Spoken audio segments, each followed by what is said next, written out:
It's been an interesting week for me. I'm always excited though when we get to Sunday. It's the best day of the week. So, good morning. Glad that you are here. And for those of you who are joining us on Tube Live, good morning. We are welcome.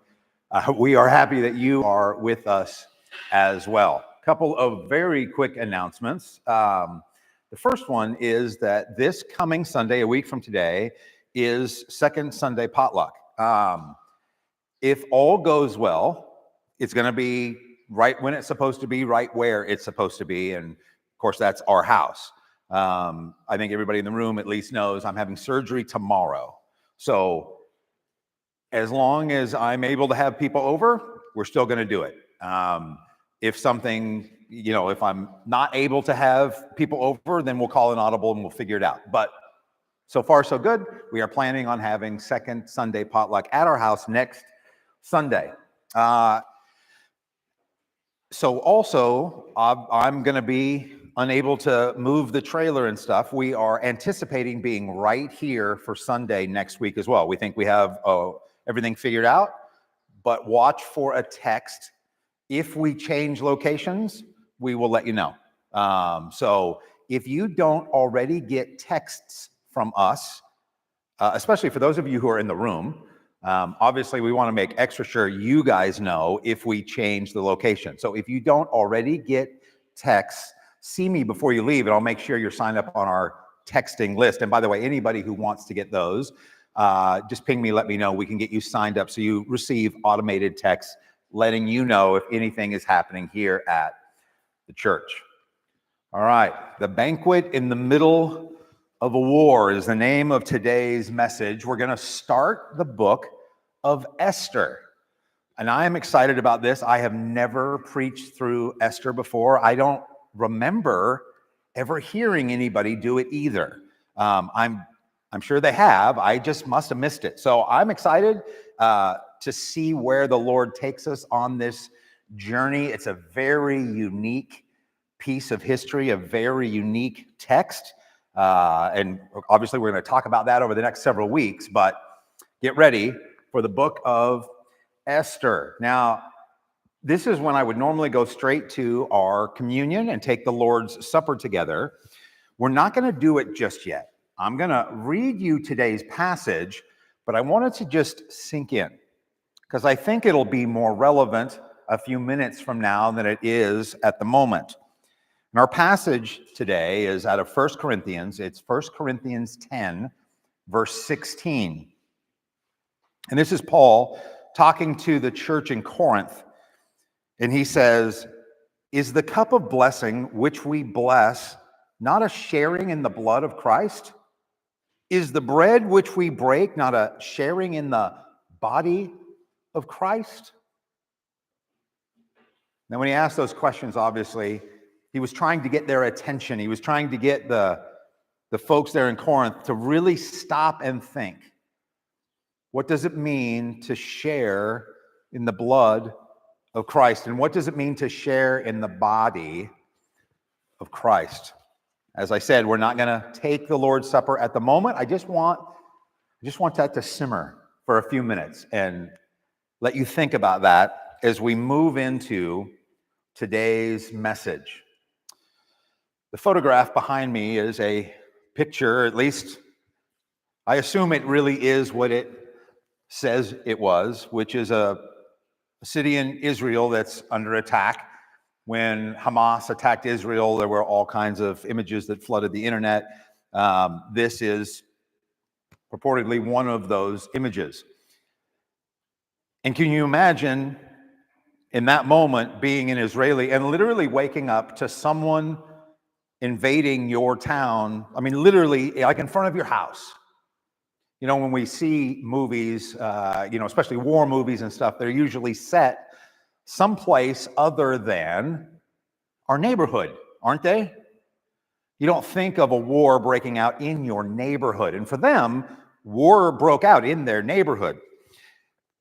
And so I want you to imagine just for a moment, I want you to imagine that you wake up tomorrow morning and you look outside because there's all kinds of racket, there's all kinds of noise, and you look outside and there's literally a war happening in the street in front of your house. Tanks and rocket launchers and machine guns and soldiers, and can you imagine what that would be like? And now I want you to imagine for a moment that you're with somebody, maybe it's your significant other, someone else that you live with, maybe you had a friend over, whatever it is, and you're sitting there having this conversation. You can't believe that there is a war literally in front of you. And imagine for a moment that your husband, for example, says, they just ran over my flowers with their tank. Can you believe? And starts to rush out the door to confront them about running over their flowers. Well, is that not the silliest thing you've ever heard? Would anybody do that? Of course not. They wouldn't, would they? You would be pulling them back going, you're going to get killed over some flowers. Really? Well, imagine the same exact thing happens. There's a war and it breaks out right in front of your house, but everyone is invisible to everybody else around you except you. You're the only one who can see the war happening around you. What if you could see it? What if you could see the tanks and you could hear the rocket launchers, but nobody else could? There was literally a war in front of your home, and when you tried to tell your family, they think you're nuts. Really? Huh? Looking outside, John, looks like a beautiful day. Don't see a tank on the lawn. Imagine for a moment that that's what happens tomorrow morning, and you're the only one who can see. Well, the reality is that that is much, much closer to the truth than anything we'd like to admit, because there is a war happening in the spiritual realm around us that we cannot see. There are literal angels, literal combatants, literal fighting happening all around us in our neighborhoods, in our homes. And almost everyone is oblivious to all of this that's going on.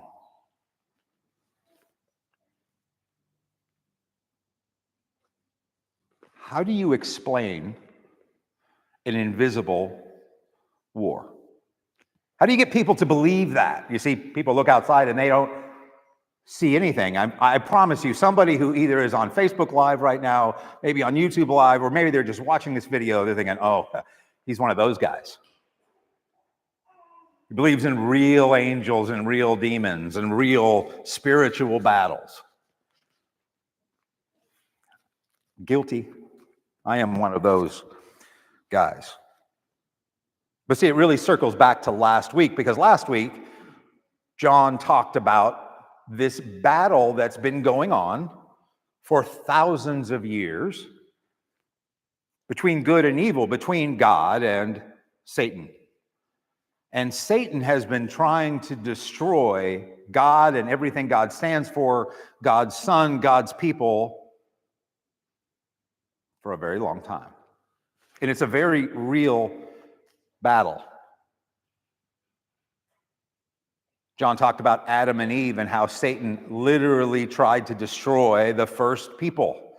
And he did a fairly good job of messing up their course, didn't he?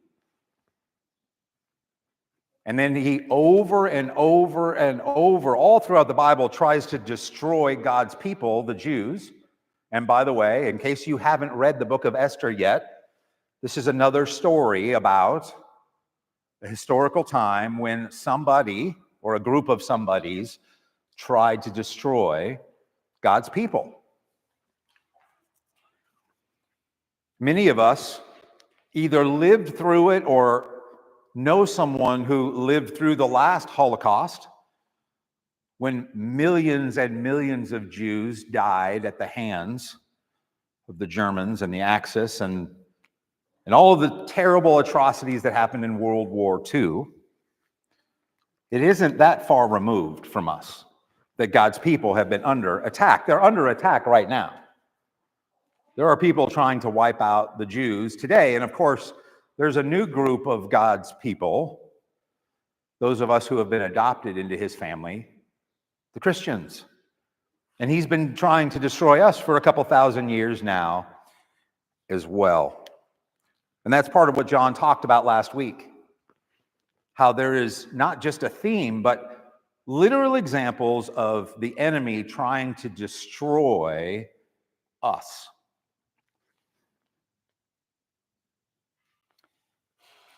So as we get into the book of Esther, I just want you to keep that in mind. Because we're going to find out here pretty quick, when it comes to Persia, when it comes to this scenario, this setting that you're going to hear about, they were not worried about a spiritual battle happening, because they're just having a party. All right, so let's go ahead now and move into the book of Esther. Now, we're only going to look at the first 9 verses today. But in case you haven't yet read this book, or maybe you haven't read it in a very long time, I want to just kind of help set the stage for you. You know, sometimes in the Bible, the words we read are literal stories about actual things that happened. Other times there's lots of different literary tools that are used in the Bible. And sometimes people want to dismiss the stories that are hard to believe. For example, they don't want to believe that Noah really got into a boat and the earth really got flooded. But that's a true, literal, historical story. Esther is the same. This is not an analogy. This is not a story created to just prove a point. This is an actual piece of history. What we're going to read about actually occurred. All right? And there's a few prominent players in this story. The first one is a king, King Ahasuerus. He was the king of Persia. Okay, and we're gonna find out a little bit more about that as we move through the story. And there's a queen. There's actually more than one queen, but the first queen that we're going to learn about is Queen Vashti. And she's the queen as the story opens. She is imagine, if you would, the king's got lots of wives, but this is his number one wife. She's the one who actually gets the title of queen. All right? And then there is Esther. Esther obviously is the hero of the story. She is the main character. She's the one we're going to pay the most attention to. Obviously, she's the one the book is written about, okay? But we're going to learn some interesting things about Esther. One of the things that really helps, I think, people when they look at the Bible, especially when we talk about stories that are literal and true, is that the author of this book does not try to sugarcoat who Esther is. In other words, the person that wrote this book didn't make it sound like Esther was perfect, because Esther was not perfect. Okay, she's far from perfect. In fact, for any of you, maybe you've not read through the Bible before and you've heard about all these great characters. One of the things that you will find that all of the great men and women of the Bible have in common is that most of them are pretty messed up. They are very much human, and they make huge mistakes, okay? So we've got Esther, and we're going to learn a lot about this young lady named Esther, and she's got an uncle, and her uncle's name is Mordecai. Mordecai is another very important part of the story. You're going to want to pay attention when the text talks about Mordecai. And then there has to be a villain. In this case, it was a man named Haman. All right, and he is one of the king's men. He's a high-ranking official in Persia. So that's the who, and as we look at the who, what, where, when, how, that's the who. The what is exactly what we just talked about a few minutes ago and what John talked about last week, which is the eternal struggle between God and our enemy, Satan.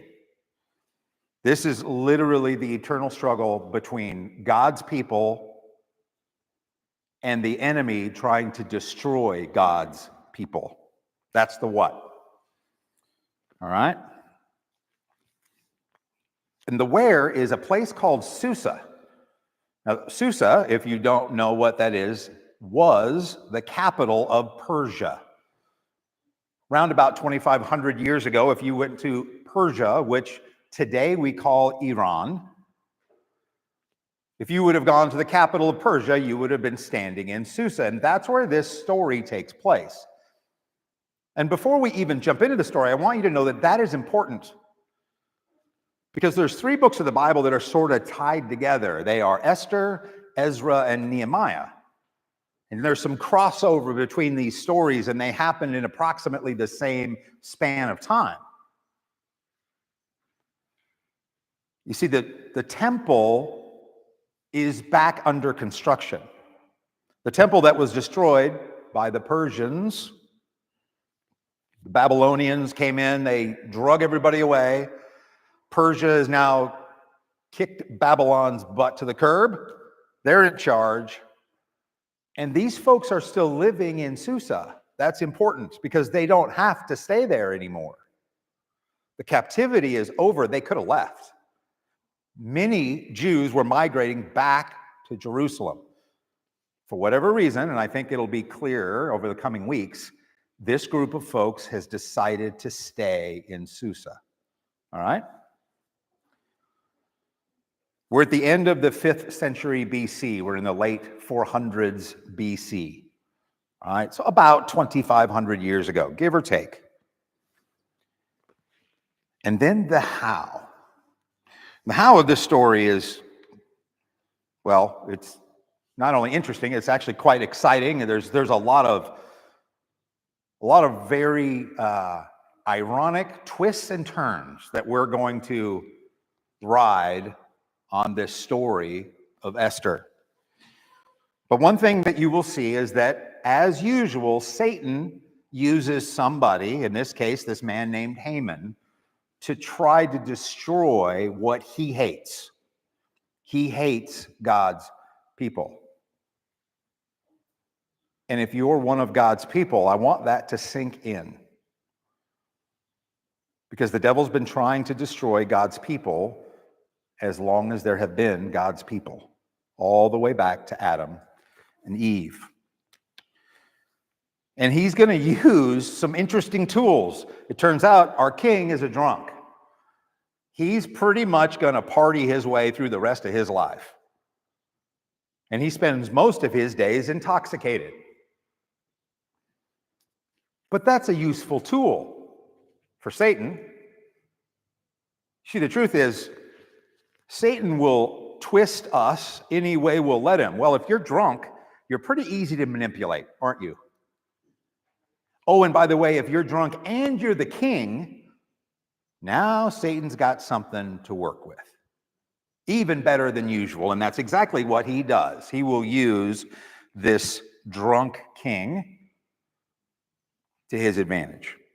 All right, let's go ahead and jump into the text. This is Esther 1. This is the first 4 verses. Now it happened in the days of Ahasuerus, the Ahasuerus who reigned from India to Cush over 127 provinces. In those days, as King Ahasuerus sat on his royal throne, which was at the citadel in Susa, in the 3rd year of his reign, he held a banquet for all his officials and attendants, the army officers of Persia and Media, the nobles and the officials of his provinces in his presence. At that time, he displayed the riches of his royal glory and the splendor of his great majesty for many days, 180 days. So the king kicks off a 6-month party to celebrate himself. All right? That tells you a little bit about this guy before this story really even gets going. All right? Now, most of you have forgotten most of the geography that you learned back, when you were in grade school and high school. So I just kind of want to sort of set the stage. If you've looked at like a globe, the entire world.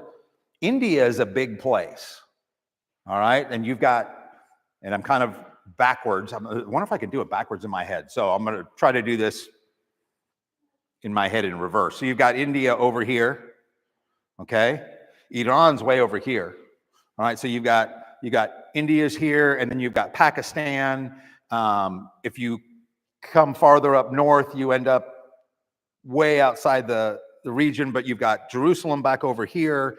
You've got Saudi Arabia. You've got a big distance. You've got Iran and Iraq sitting between Jerusalem and Susa in Persia. And then, but this king, all the way out here through India and all the way across 127 provinces, there's a huge piece of geography that this king controls.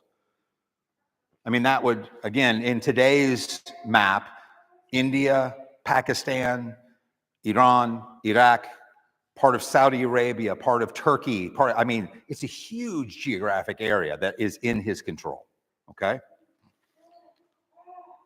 But he's in the capital called Susa. And again, he's gonna throw a party. He's gonna hold a banquet. And that banquet's gonna last for 6 months. 6 months. And he's gonna display his royal glory. I don't know, I've been invited to some pretty big parties. I've never heard of one lasting 6 months. That's a long time, all right? Starting in verse 5, when these days were finished, the king held a banquet lasting 7 days. He's got done with his 180 days. We got to start a new banquet. So the king held a banquet lasting 7 days for all the people who were present at the citadel in Susa, from the greatest to the least, in the courtyard of the garden of the king's palace.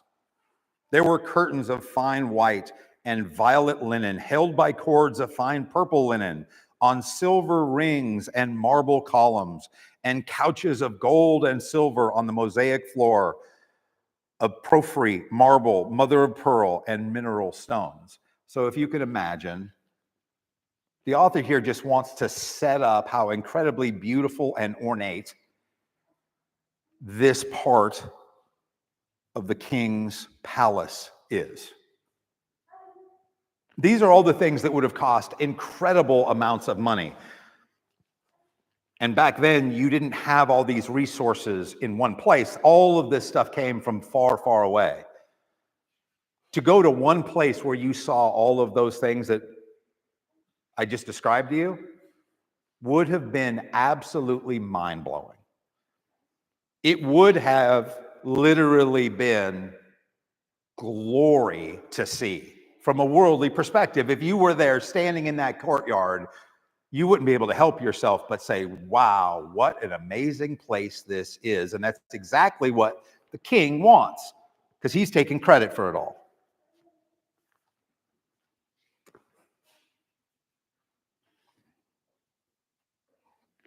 The last 3 verses today kind of pile on to that sentiment. This is Ester 1, 7 through 9. Drinks were served in golden vessels of various kinds, and the royal wine was plentiful in proportion to the king's bounty. But the drinking was done according to the royal law. There was no compulsion, for so the king had given orders to each official of his household that he was to do as each person pleased. Queen Vashti also held a banquet for the women in the palace, which belonged to King Ahasuerus. So if all of that weren't overwhelming enough, everything served in golden cups. Can you imagine getting I mean, we're not just talking about the ultra elite.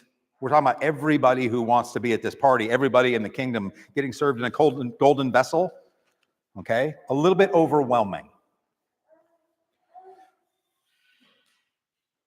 But the drinking was with accordance to the royal law. In other words, he made it optional for you to drink or not drink. Why? Well, he's just had a party that lasted 6 months. Somebody's got to work. Okay? So he's giving people permission to not be belligerent drunks if they so choose. And I promise, the king still wanted everything done that normally would get done, right?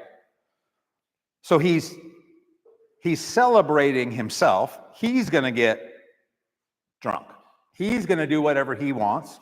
He's going to have anybody around that he wants. He's going to have all the pretty ladies around. He's going to have all the people that will probably tell him how awesome he is. He's going to surround himself with those people. I just want to make sure that sinks in because I want you to know who this king is in his heart. You know, this king didn't create his kingdom. This is not like a Solomon who was compelled to build this beautiful temple on behalf of God. This is a man who has accomplished virtually nothing in his life. He's been handed more money than any of us can imagine. I mean, this place would have made Bill Gates' house look like, you know, a shack. All right? And I want to make sure we just get where we are and who is playing along in this story, because that's as far as I'm going to go today in Esther. I just wanted to kind of set up the theme of where this book will roll to. And I want to take you back for a moment to where I started, the invisible war happening outside. You see, this war has been going on for a very long time. The same spiritual battle that is happening today was happening then. But the king is absolutely oblivious. And you know what? So is the rest of his kingdom, including the Jews. Okay, we don't know it yet. We haven't been introduced to Mordecai and all the other characters. But the truth is, these are not a spiritually motivated, amazing group of people. This is not going to be a, wow, I wish I was godly like Esther story. They're living their life, doing their own thing. They're clueless. You see, Paul would warn us in his letter to the Ephesians, this is Ephesians 6:12, for our struggle is not against flesh and blood, but against the rulers, against the powers, against the world forces of this darkness, against the spiritual forces of wickedness in the heavenly places. You see, our battle is not against each other. As we'll find out, even Esther, her battle was not against this king. It wasn't against this man named Haman. At the end of the day, her battle and the Jews' battle is against the enemy, is against Satan, against the demons who literally are out to destroy God's people. But nobody is going to believe that there's an invisible war out there. They're not going to believe anything spiritual until they trust you in the natural. So if you're going to have a conversation with someone about Jesus, if you're going to talk about God, they're going to have to trust you with what they see first. And I think that's a mistake so many of us make. We go straight to the hard stuff. We go straight to the meat when we really need to focus on the milk. We really need to focus on the basics. We don't probably need to have our very first conversation with someone who doesn't know anything about God and start talking about spiritual warfare. You're going to blow them out of the water. They're not going to trust you a bit because it sounds crazy. You know, when Paul wrote to the church, it's not like this was the only group of folks that didn't get it. That passage in Ephesians 6 is often quoted around churches 2,000 years later because it still is an amazing thing to believe. It's not easy to believe. So people have to trust you in the natural before they're going to trust you in the spiritual. And that really brings us back to where we started today, which is in communion. And so this time, I'm going to read this verse again, and I want you to really think about it. When we take the Lord's Supper, we are declaring I follow Jesus. I believe in God, and I believe in everything he did, everything he said, including the fact that his body was broken for me, that he died on that cross. Last weekend, we celebrated Easter, his resurrection from the dead. 1 Corinthians 10:16, is the cup of blessing which we bless not a sharing in the blood of Christ? Is the bread which we break not a sharing in the body of Christ? Our remembrance, which we will do right now, go ahead and grab your bread, is the remembrance that he died for us. You may take the bread.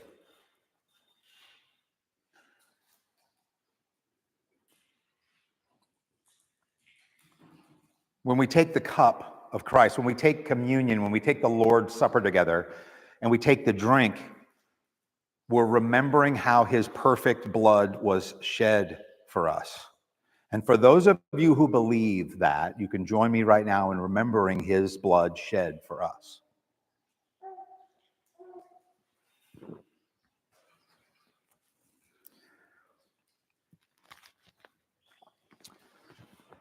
Last weekend, like I said, it was Easter. We had a nice little intimate group here in this room.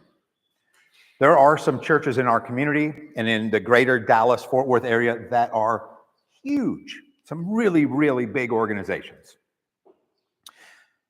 Was having a conversation with somebody from one of those organizations, and they said that over the Easter weekend, they did some kind of a survey. I don't know exactly how it worked, but they surveyed the people that came to their services and reported that about 2,000 people were interested in following Christ.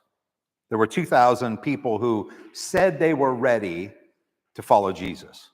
Now, I don't know how that works. I don't know how accurate that was. I hope and pray that every single one of those people has followed through on that commitment. I hope. But I do know this, if they don't understand what they're signing up for, it's going to be a problem. Because a lot of people, especially us in the South, a lot of people, I think they're kind of joining a country club. And it's going to be a new group of folks I'm going to hang out with, and maybe it'll cost me 10% of my income, but that's kind of sort of what church is, and that's kind of sort of what Christianity is. It's a Sunday thing. That religion will not get you to heaven. And I hope that those 2,000 people understand what they're giving up. You see, we're participating in the body of Christ and the blood of Christ. He died for us. And we are proclaiming that we are dying for him as well. We're giving up our old life, all of it, not just Sunday morning. Now, I also hope that they understand what they're getting in return, because it's not a good trade for God. We're getting all the good stuff. All he gets is our junk. We're going to walk away from the junk in our life. We're going to give up all the stuff that we never should have wanted to do anyways to follow a perfect God. So I hope they understand what they're getting in return, but they're making a commitment. And I will say this, I don't know how that whole thing worked, but I hope there's not somebody somewhere just waiting for an email to come so they can take whatever their next step is. In fact, if you're on this video right now, if you're watching on Facebook or YouTube, or you're watching this video, I don't care if it's the middle of the night, and you're in that place and you're ready to make a decision for Christ, don't send an email and wait. Break down my door. Break down the door of somebody in this room. You should want it that bad. Because if you really understand what you're giving up and you really understand what you're getting in return, there's no need to wait. So if that sounds like you, please don't wait. Do it now. All right. So what? Now, what? We heard the introduction of the book of Esther. Hopefully you kind of sort of have a feel for where this story is going to start. And I just want to remind you that, like us, they're pretty much oblivious to what's going on, both the bad guys and the good guys. All right? They're focused on their own stuff, which brings us to right here and right now. And this is where I ask you, do you believe that there's really a war happening outside this glass? Do you truly believe that there is a spiritual war happening in our neighborhood, that there are literal beings right here, right now, fighting? And if you do you realize what they're fighting for? Do you realize what the enemy is trying to accomplish? His job is to destroy you. When he got up this morning, all he could think about was destroying you. We'll hear about in the book of Esther how he tries to destroy this whole group of Jews, but please do not be misled, be misguided, not understand. The devil's intent is to kill you.